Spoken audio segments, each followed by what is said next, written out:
Assalamu alaikum wa rahmatullahi wa barakatuh. Today, it is with great honor that I'll be introducing our guest speaker. He grew up as a young boy next to the Waterloo Road Masjid in Kenwan. I'd like to point out that he was officially appointed as the gardener and cleaner of this masjid at age 6, where his uncle Sheikh Qasim Abdul Rauf was the imam. He is also the grandson of two prominent Cape Town Muslims, Tuan Guru and Abu Bakr Effendi. Our guest speaker graduated high school in 1979 as one of the top 10 matriculants nationally, and further went on to study at the University of Western Cape. But due to his political activity, he completed his degree at the University of Cape Town. His political activism started at school, carried through university, and into the workplace, where he continued to fight for the rights of the working class. Before joining government, he was a trade unionist for many years, holding the position of General Secretary of the South African Clothing and Textile Workers Union. In 2010, he was acknowledged as one of the 500 most influential Muslims in the world by the Royal Islamic Strategic Studies Center. He is the Minister of Economic Development of the Republic of South Africa, a position he has held since May 2009. He is a Member of Parliament and a Member of the National Cabinet of the Republic of South Africa. I give to you none other than Minister Ebrahim Patel.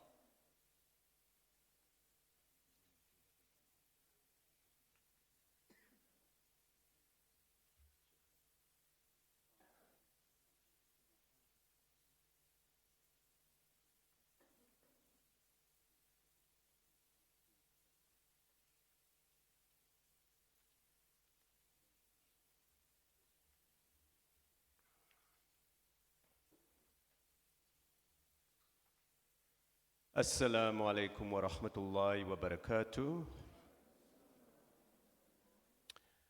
Respected Sheikh Ismail Isaacs, other ulama, learners of the college, brothers and sisters. Thank you for the opportunity to make a few remarks before the commencement of Jumu'ah here at Masjid Furqaan at Islamia College, on the campus of this important center of learning. This area takes me back to my childhood. By sheer coincidence, 2 weeks ago, I gave the pre-khutbah talk at the Zinatul Islam or Mir Street Masjid in District 6, the area I was born. And today, I have the honor to be with you in this area where I grew up as a 6-year-old boy, before the area was declared a white area under the Group Areas Act. As the young learner who introduced me kindly mentioned, I was the gardener and the cleaner at the Waterloo Road Masjid. And I received payment for it. Payment was between 1 cent and 2 cents. That Sheikh Qasim would hide in a secret spot that only he and I knew in the masjid, under one of the carpets. And every 2 weeks or so, there wasn't a definite day, but every 2 weeks or so, I would lift up the carpet to see if he's left my 1 cent or my 2 cents there. And in those years, of course, the Waterloo Road Masjid had a little garden. If you go today, you'll see it's all tarmac. So it's really, really wonderful to be back here in this area. And it's a particular pleasure for me and an honor for me to speak to so many young people who are assembled here today, students at Islamia and the leaders of tomorrow. Bismillahir Rahmanir Rahim. These opening words of the Quran resonates with every Muslim throughout the world, whether you are Arab, American, Nigerian, Chinese, Australian, Pakistani. And these words were used in a dua in a dua at the inauguration of President Nelson Mandela at the Union Buildings in 1994 by Sheikh Nazim Muhammad, Yarhamuhullah, who gave the prayer, one of the prayers, when the president was sworn into office. That moment when these Arabic words were used to bless the new democracy symbolized the tolerant and inclusive state that Nelson Mandela and his party stood for. But it also recognized the important role that Muslims have played in freeing this nation. Today we can proudly say that Muslims have shaped South Africa and the beautiful Cape for hundreds of years, and that we continue to do so. Striving for social justice and for freedom has been in our DNA, our genetic makeup as Muslims. Some of the first Muslims in South Africa came as fighters against colonialism, like Sheikh Yusuf, torn from his family in the area of Makassar in Indonesia in the year 1694 and exiled to the Cape. Or Tuan Guru fighting the Dutch on the Spice Island of Tidore and imprisoned on Robben Island in 1781 for his efforts. Or Abdul Burns leading thousands of Muslims in the fight to have access to the Tanabaru burial grounds in 1875.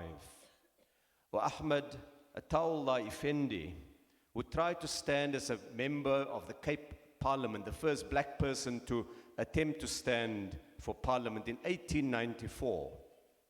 And the law was changed to keep him from winning a seat. Or Abdullah Abdurrahman and Zainunisa Sissi Gul in the first part of the 1900s. Or Imam Harun in the second part of the 1900s. And indeed, brothers and sisters, many, many, many more. We've been through hard periods. From the time when many Muslims were brought here as slaves in the Dutch colonial economy, times when our forefathers and our mothers could not openly observe their religion of Islam, to times when they were denied the right to vote, forced out of their homes through a law that was passed called the Group Areas Act, imprisoned for their role in the fight against apartheid, and Muslims like Ahmad Timol and Imam Harun killed while they were in police detention. Today it's different. Today we have a constitution that recognizes our right to practice Islam, a government that has had Muslims in every national cabinet for the past 25 years, and a society in which the sound of the adhan is as intrinsically part of Cape Town as the roar of the ocean. As we approach Ramadan, it is worth recalling that in Ramadan last year, President Ramaphosa was invited to speak at an iftar function arranged by the MJC. He joined us as we broke our fast, and when we told him we now need to leave for a few minutes to perform our salah, he asked to come with us. And in an unforgettable moment, we saw him joining Muslims in performing Maghrib, in images that went viral on social media. To the young people here today, if you have not seen it, it really was a special moment. And I'm sure you can find a copy on YouTube. And you just need to look, you need to search for Ramaphosa, Ramadan, and you'll find those images. In short, brothers and sisters, Muslims here enjoy freedoms that are unusual and unmatched in other countries where Muslims are in the minority, and some would say even where we are a majority. At a time when Islamophobia is rampant in many parts of the world, in this southern part of the African continent, Islam is part of the fabric of the democracy. And this democracy, which marked its 25 years anniversary close to the start of Ramadan, is one that we as Muslims can truly celebrate. In the 25 years, South Africa has been transformed beyond recognition, from a government that suppressed the majority of the people to a society that provides today more opportunities to more people, black and white, than ever before in our nation's history. Consider for a moment the enormous progress made by the nation in the economy, in jobs, in education, and in housing. A student here in Cape Town who would have had his or her horizons limited by exclusion before 1994 can today be a leader of society, a top engineer, a Maulana, an actuary, a computer software developer, a driver of change. Our economy has nearly doubled in size in this period, growing by some 97% in real terms, in spite of the biggest global recession since the 1930s. And it shows we're a resilient nation. Alhamdulillah, almost 8 million more jobs have been created in the past 25 years, benefiting our people across language and cultural groups. For example, jobs for South Africans who were previously classified as colored and Indian grew by 750,000 people between 1994 and today. And this has been achieved in spite of severe legacies of poor education that we inherited, showing that we need not be prisoners of our past. The structure of our economy is changing, more participation by all South Africans, more small businesses, more trade with the rest of the African continent, more skills generated at universities and colleges, preparing students for the world of work and the industries of tomorrow. As we approach Ramadan, we can say with the grace of Allah, more than 3 million additional houses have been built in the democratic period, and more than 10 million homes previously dependent on wood and paraffin and candles now have access to electricity, transforming the lives of people. I raise this, dear brothers and sisters, dear learners, because the daily troubles and challenges we face can so easily make us forget how far we have come, and the bumpy patches we hit on the journey should not negate the considerable distance we have traveled. And while we celebrate these achievements, we know there's much more to do to fight high levels of unemployment, bitter poverty faced by many citizens, corruption that damages our society, and deep levels of inequality. For as Madiba Nelson Mandela famously said, and I quote him, "I have walked that long road to freedom. I have tried not to falter. I have made missteps along the way, but I have discovered the secret that after climbing a great hill, one only finds there are many more hills to climb." And so, brothers and sisters, our very successes, like that hill that has been climbed, must spur us to do more and to do it differently in the next 5 years, to promote an economy that includes everybody, to promote clean governance, steps we take so that young people, the unemployed, can find opportunities and we can build this as a harmonious society. There is a hadith narrated by Ibn Abbas radiallahu anhu, who reported that the Messenger of Allah sallallahu alayhi wasallam was optimistic and he did not see evil on the horizon. And Abu Dawood radiallahu anhu narrated that the Prophet sallallahu alaihi wasallam said, "Give glad tidings and do not scare the people away." We have a new president who has filled South Africa with optimism, who gives glad tidings about the future we can build, and who has lifted the national spirit with his call for all South Africans to work together, to rebuild trust, and to build an inclusive society. Let me give just a few examples of partnerships between national government and members of the local community. Examples like Akbar Abbas of Luomo Clothing, who receive financial support from government, enabling the factory to expand by 70 jobs. Or Shakil Parker from the Noodle Factory in Philippi, who was introduced by government to the Masjid group, who assisted him to upgrade his factory, resulting in many more jobs being created. Or Shireen Parker, who has pioneered a range of halal sparkling juices, and is working with government to promote it in shops locally, but also in shops right across the world. Or examples like Ebrahim Adams from HQ Foods in Lansdowne, who came to Parliament last year to support efforts by the local ANC members of Parliament to change the law to help small businesses to survive against monopolies and large companies who squeeze our people out of the market. Where examples like Tasneem Lawrence, a worker, or Salim Mauser, Chief Executive Officer at Sheraton, a duvet and linen manufacturer in Deep River, assisted by government to grow the business, and it employs hundreds of workers today. Examples like Fatima Hildebrand and Raisa Robertson, who works at the Edgar's Group, saved earlier this year from closing due to a partnership between government, the banks, and the shopping mall owners. And the result, dear brothers and sisters, of all these efforts last year was that 358,000 new jobs were created in the economy. And over the last 5 years, more than about 1.5 million new jobs were created. We're actively promoting the halal economy as a source of economic development, embracing halal food, tourism from Muslim countries, Islamic finance and fashion, among many things. There are today 1.8 billion Muslims in the world, making up a quarter of the world's population, and it's rising. Through the strong relations national government has built with majority Muslim countries, we now export about R1 billion worth of South African beef to Muslim countries, representing about half of all the beef we sell to other countries.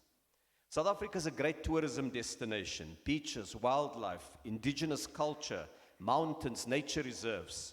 But it's also have another advantage: a large settled Muslim population that can create a familiar and comforting environment for traditional Muslim tourists who need to know the food is halal, that there are masjids to pray in, and so on. And these create jobs in South Africa. I want to point to a few initiatives that represents the new way in which the President wants us to interact with the community and with South Africans. The first is our efforts to build our economy. Ilm or knowledge is one of the hallmarks of Islam, with learning being an inherent part of the Muslim tradition. Indeed, the madrasa was for many generations of early Cape history the only source of learning. The Islamia College has become a center of knowledge with a beautiful library that I encourage brothers and sisters to visit regularly.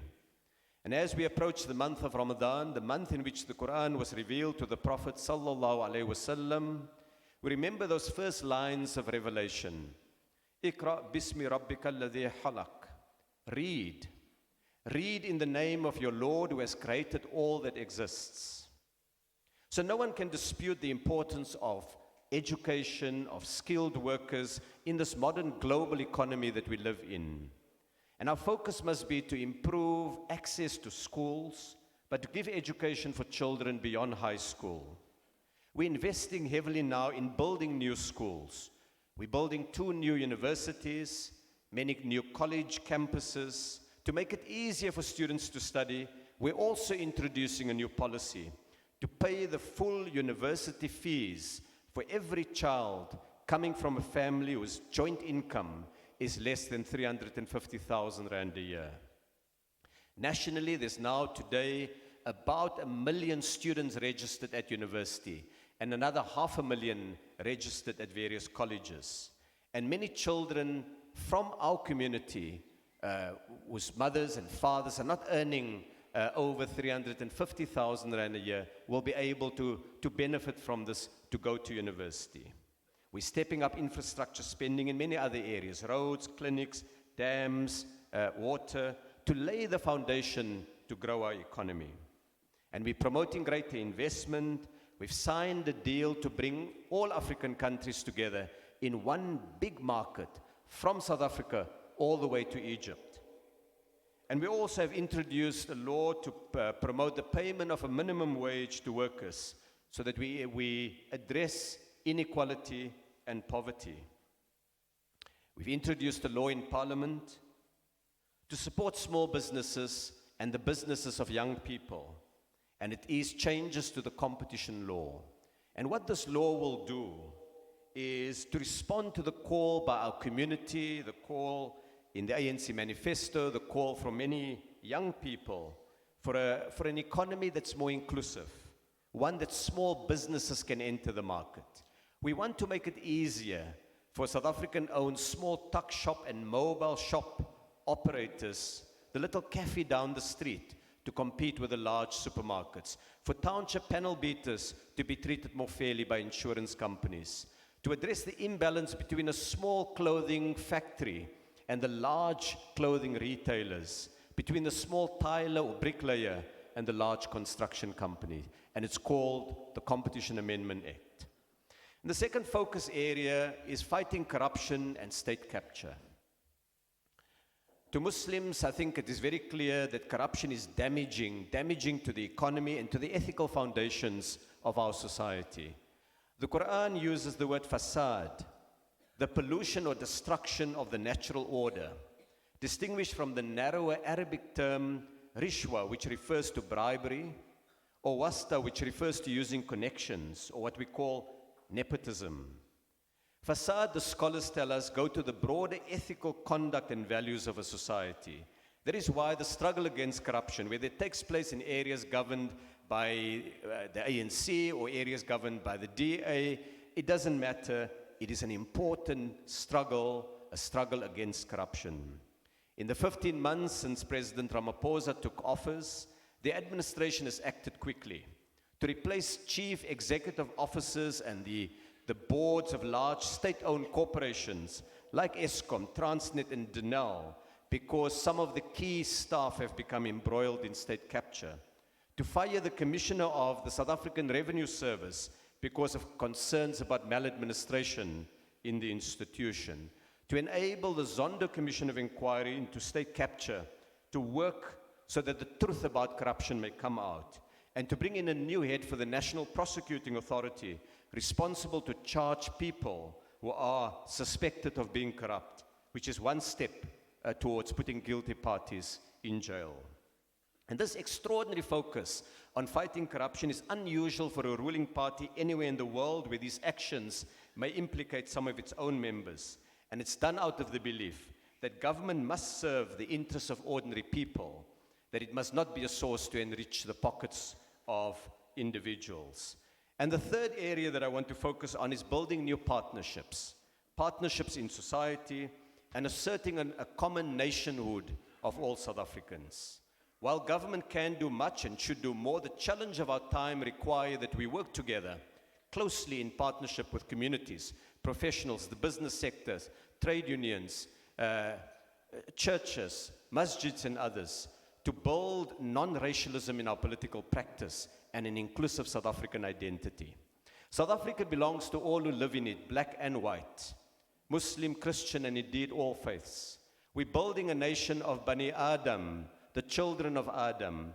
That beautiful phrase of the Quran to describe our common humanity, revealed more than 1400 years ago, well before the modern notions of a common humanity had emerged.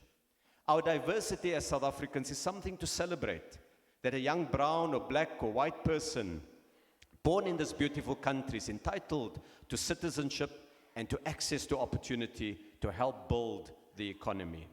We're beginning to bring back dignity and integrity into public life and promoting community service. In the words of the President, Tuma Mina, send me, let me lend a hand when people are ill, let me lend a hand when people are poor, let me lend a hand when people are hungry. And while we must focus on our local problems very strongly, we also owe solidarity to the struggle for justice and nationhood of the people of Palestine. The ANC policy on this has been very clear, and South Africa has taken the lead internationally on many initiatives to support the struggle to ensure a free Palestine. I want to highlight the important role that members of the community continue to play in building the society. I spoke earlier of the ANC's tradition of including Muslims as members of the National Executive and Cabinet, from President Nelson Mandela right through to President Cyril Ramaphosa. We have sisters like Naledi Pandor and Fatima Chauhan, and brothers like Enver Surti, together with myself, responsible to serve all South Africans. Sister Fatima, who is Deputy Minister of Home Affairs, is indeed present with us today. We've promoted an inclusive judiciary, from democratic South Africa's first Chief Justice, Ismail Mohammed, to prominent jurists today like Judge President Bashir Wagley or Judge Siraj Desai, who's also present with us today. And when the ANC won the elections in 2004, it nominated a Muslim as a premier. And in that period of governance, the economy of the Western Cape grew faster and unemployment was lower than it's been since then.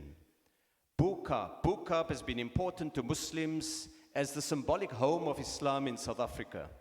And following a promise made by President Ramaphosa a year ago during Ramadan, on Tuesday I attended a meeting in Bukaap where government advised the community that we've gazetted a notice declaring 19 sites in Bukaap as heritage sites, as national heritage sites, as part of the effort to stop the gentrification of the Bukaap, to keep it as a place where community members live, preserving its character, a reminder of the role of the Muslims in the life of Cape Town.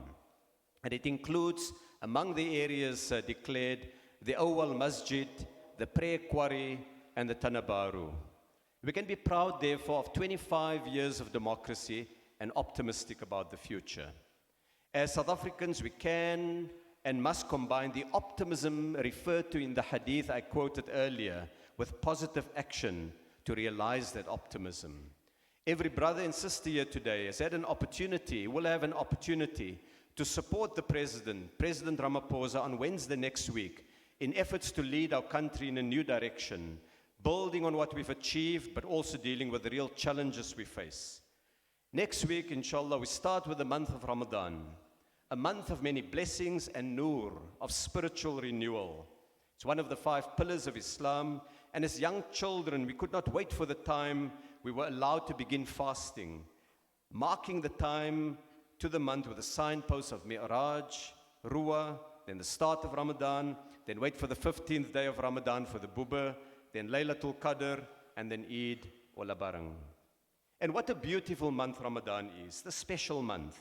The month where 1.8 billion Muslims across the world change our daily routines and concentrate much more than we normally do on the spiritual part of our being.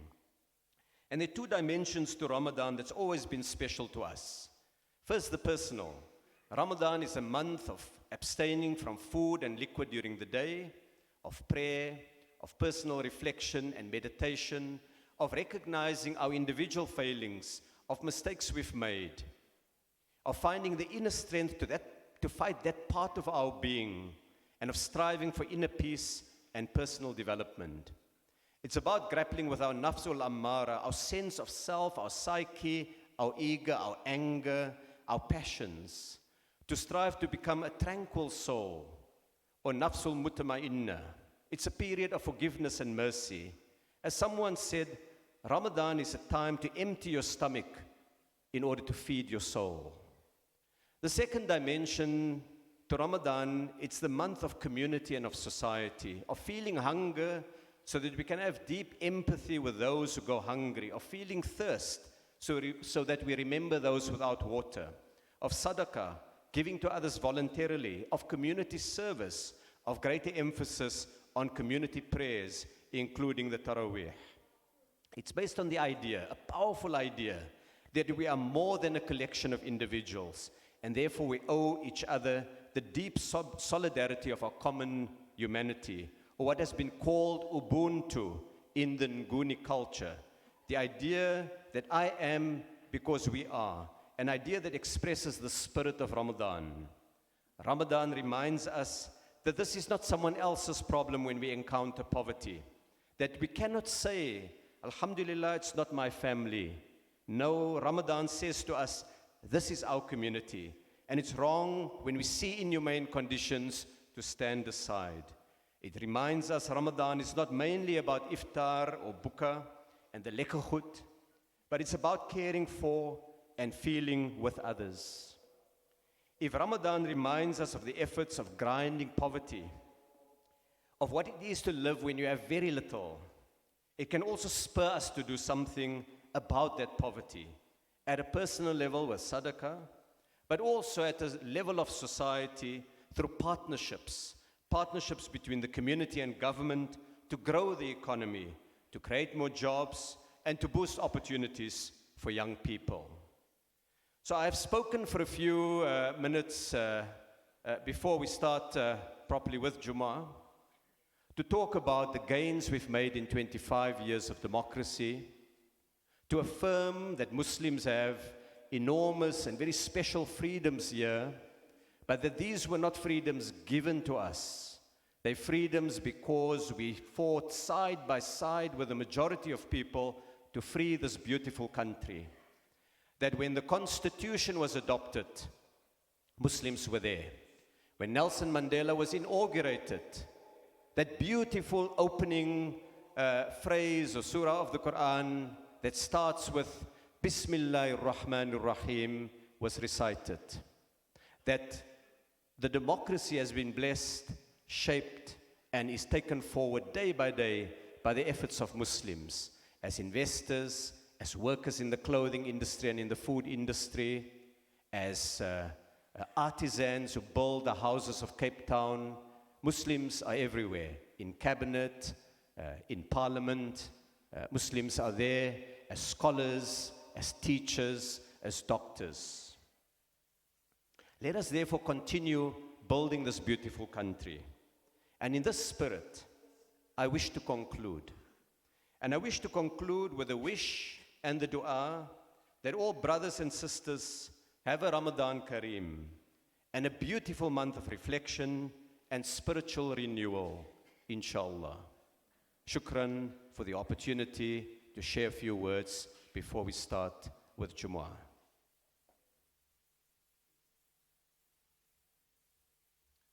On behalf of Masjid Furqaan and Islamia College, we would like to extend a big shukran to Sheikh for his inspiring and informative talk.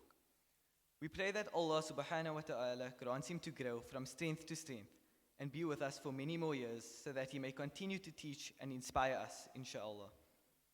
We also have in our midst the Deputy Minister of Home Affairs, Sister Fatima Chauhan. Just to repeat for those who have missed the previous introduction, Minister Ebrahim Patel grew up as a young boy next to the Waterloo Road Masjid in Kenwan, where he was officially appointed as the gardener and cleaner of this masjid at age 6, where his uncle Sheikh Qasim Abdurraouf was the imam.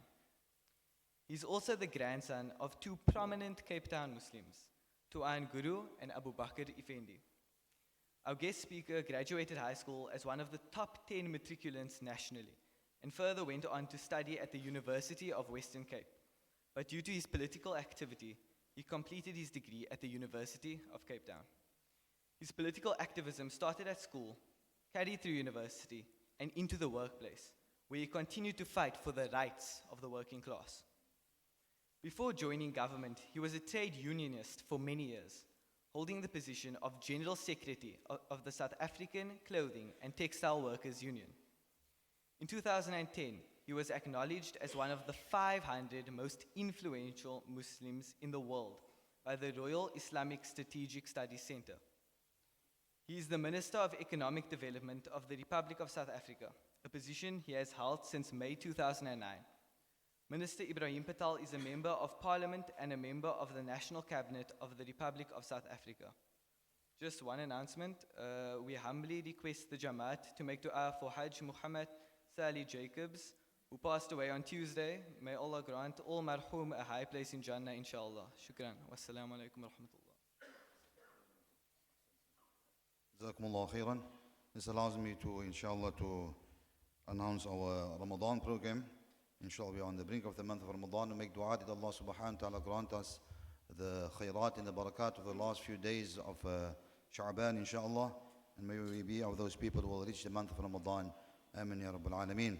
Inshallah, our Ramadan program, inshallah, we are going to read the entire Quran once again, inshallah, with the grace of Allah subhanahu wa ta'ala. We make dua that Allah subhanahu wa ta'ala accept al-Khatm al-Quran during the month of Ramadan. Amin ya Rabbil Alameen. And the adhan for Isha will go exactly 1 hour, 10 minutes after the adhan of Maghrib. The adhan for Isha will go exactly 1 hour, 10 minutes after the adhan of Maghrib, inshallah. For example, if Maghrib is 6 o'clock, 10 past 7 will be Isha, inshallah. And the fitrah for the month of Ramadan, 1440, inshallah, will be 40 rand for the month. The fitrah will be 40 rand for the month. The fidya for those who are unable to fast will be 10 rand per day. So the fidya, 10 rand per day, fitrah will be 40 rand for the month of Ramadan, inshallah. And also we appeal to the to the Jama'ah and the broader community. We only do a collection during the month of Ramadan. There's no door-to-door collection here from the Masjid. So we appeal to the community, inshallah, to generously donate towards the Masjid, the day-to-day running of the Masjid, the electricity, the water, the cleaning, etc. And alhamdulillah, we try to make the Masjid comfortable as possible for each and every musalli. We're trying to have all the musallin inside the Masjid and no one outside. And for our mothers and our sisters at home, there is the live stream, there is the Wi-Fi, there is Instagram, there is WhatsApp, there is Twitter, I don't know, all the media is there, alhamdulillah. So we try to make it comfortable for the elderly as well as for the youngsters who are more equipped with the social media.